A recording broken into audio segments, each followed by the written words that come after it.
Halo, selamat pagi anak-anakku semua. Semoga anak-anak semua dalam keadaan yang sehat. Berjumpa lagi bersama saya, Pak Yohanes BDS Nggesu. Sebelum kita memulai pembelajaran pada hari ini, marilah kita bersama-sama membuka kegiatan pembelajaran ini dengan doa. Atas nama Bapa dan Putra dan Roh Kudus, amin. Ya Tuhan, terima kasih atas pengetahuan yang telah Engkau anugerahkan kepada kami. Bantulah kami agar dapat menggunakan pengetahuan tersebut untuk memahami segala yang baik dan buruk, sehingga kami mampu menentukan hal yang baik yang sesuai dengan kehendak-Mu. Nama-Mu kami puji kini dan sepanjang masa. Amin. Atas nama Bapa dan Putra dan Roh Kudus. Amin. Bapak akan menyampaikan materi kelas 3 tentang Aku mampu membedakan perbuatan yang baik dan buruk. Tujuan pembelajaran yang akan kita capai, yang pertama, dapat menggali pengalaman melalui cerita agar kita memahami tentang aku mampu membedakan perbuatan yang baik dan buruk. Yang kedua, dengan mendengarkan firman Tuhan, kita dapat mengetahui makna penting terlibat dalam pelestarian lingkungan.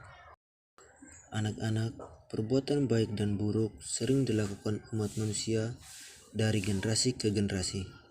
Setiap generasi mempelajari aneka keutamaan dan kebiasaan dari generasi sebelumnya. Jika generasi sebelumnya atau lingkungan tempat seorang anak tumbuh dan berkembang memberikan pengetahuan baik, akan muncul generasi yang baik.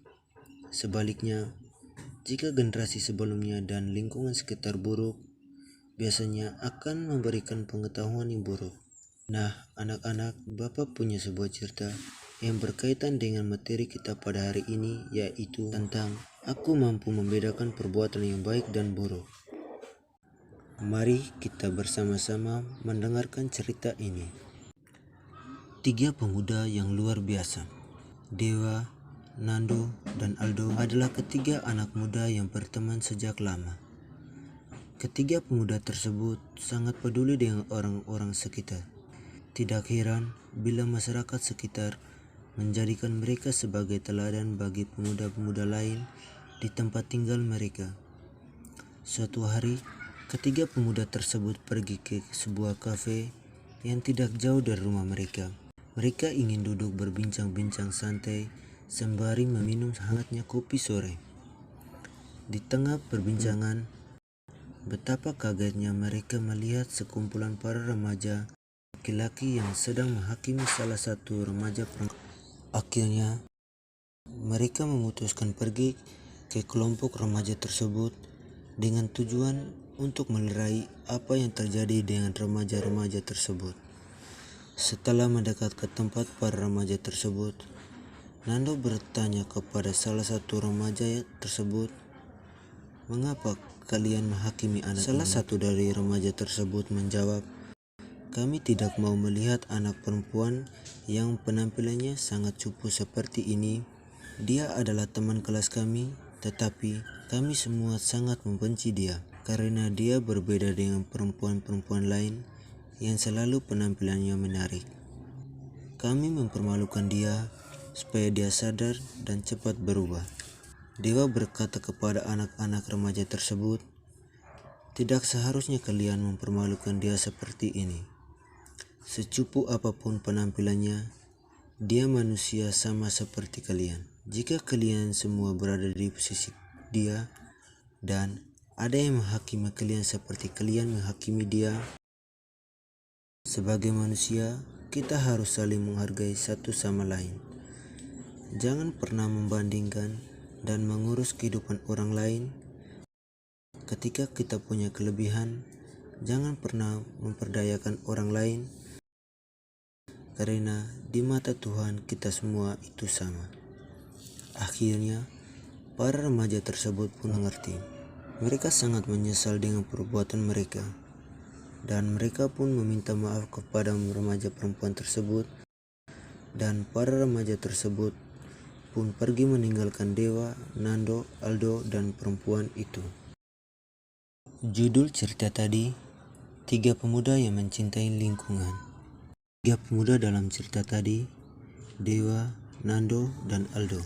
Setelah mendengar cerita tersebut, kita harus bisa menjadi ketiga pemuda tersebut yang selalu peduli dengan orang-orang sekitar.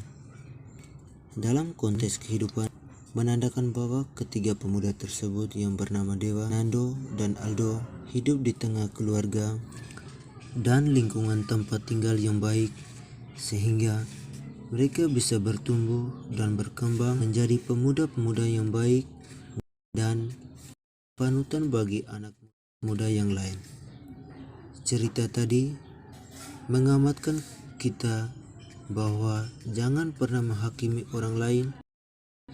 Kita harus berbuat baik dan terus memancarkan cinta dan nilai positif kepada orang-orang di sekitar lingkungan tempat tinggal kita, sehingga semuanya bisa bertumbuh menjadi orang-orang yang baik. Kalian mendengar kesimpulan dari isi cerita tadi? Marilah kita bersama-sama membuka hati dan batin kita untuk mendengarkan firman Tuhan. Pembacaan dari Roma bab 12 ayat 9 sampai 21.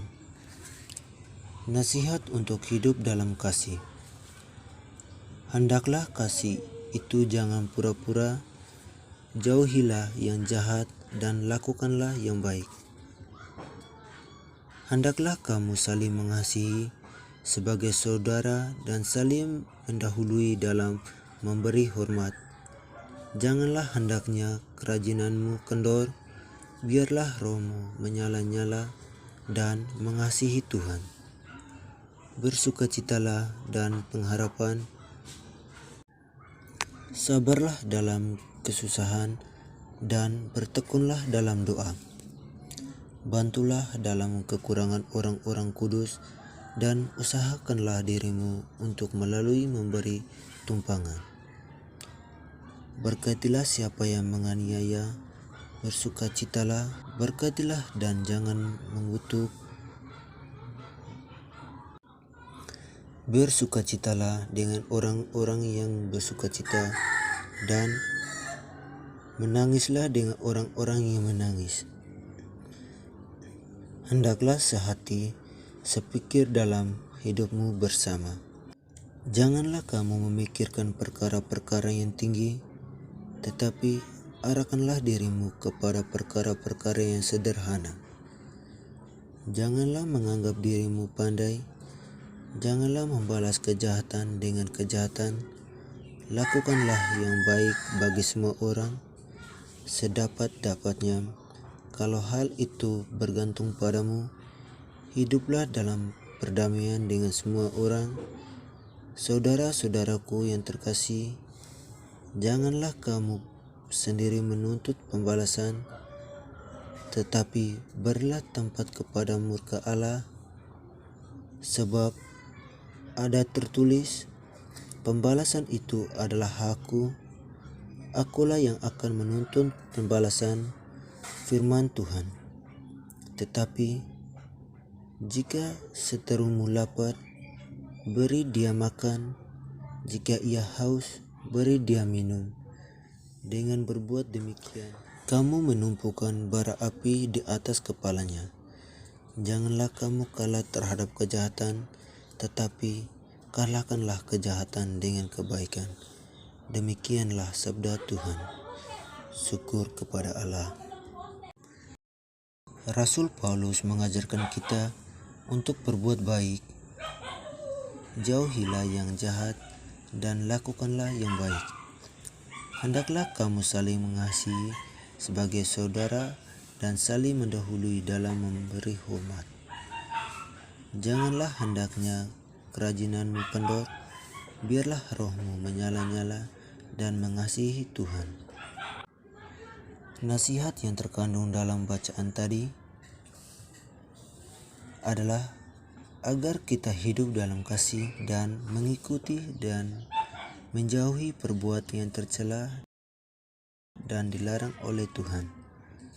Kita harus mengasihi, memberi, mengampuni, menolong, bersukacita, terutama harus membalas perbuatan jahat dengan kebaikan.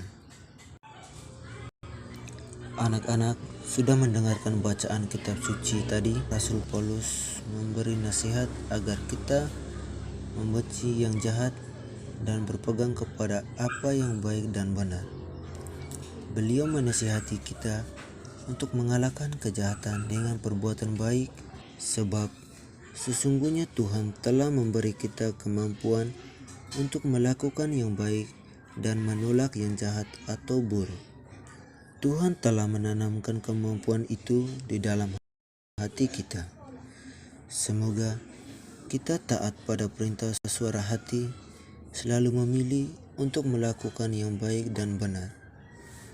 Begitupun dalam cerita ketiga pemuda tadi, mereka bisa membedakan yang baik dan buruk, sehingga mereka bisa melerai dan memberikan pesan yang baik untuk para remaja tersebut.